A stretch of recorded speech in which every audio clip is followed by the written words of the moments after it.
Good morning, good evening, fellow children of God. Today's topic is pray. Philippians 4:13 says, "For I can do all things through Christ who strengthens me."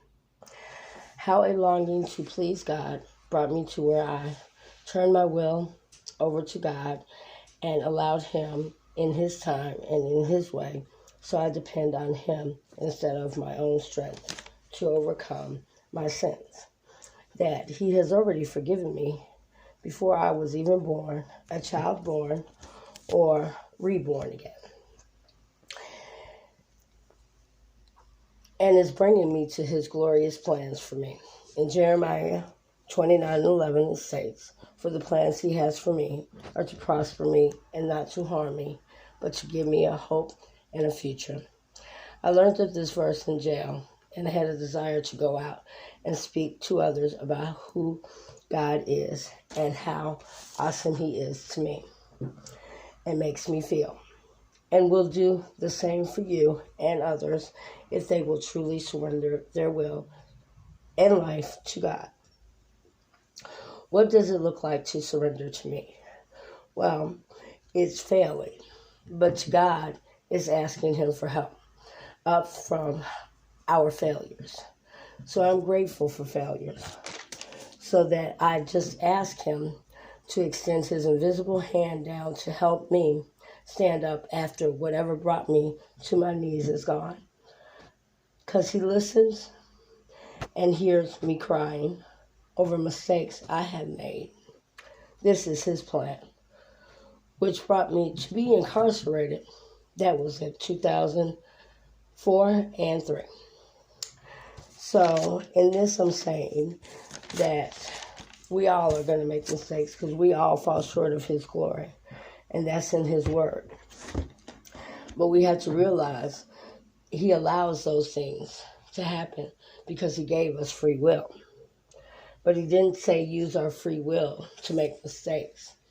That was our will. But His will is to forgive us when we do, if we call on Him and ask Him with a sincere heart to forgive us and to change us into what He has destined us, planned for us, and will for us. So sometimes in life you'll face trials that you don't think you'll overcome. But He has already overcome this world for us. So we have to have faith and truly believe in an invisible God who listens and hears a sincere heart crying tears to change. So I suggest praying in closets and praying in showers, even when you're walking or talking to your friends. Because there's times when you have gone seeking advice from a friend and they've misled you. Instead, I would rather a friend say to me, let's go to God in prayer and let Him show us and guide us in the direction that will help us to make better decisions. And doesn't mean that you won't fall again or that you won't make another mistake, but at least you'll go forth with the knowledge that God is watching over and giving you guidance when you live in this life. So, Christians, I'm just here as another Christian speaking to those who need to start Christianing up and stop ignoring the fact that there is a God and start acknowledging Him in all things and trust in Him and believe that He will answer, not in your time, but in His time, not in your way, but in His way, so that His glory is brought. So I thank you for just listening, and I praise God for all those who believe, and I pray that you will have a blessed and wonderful day.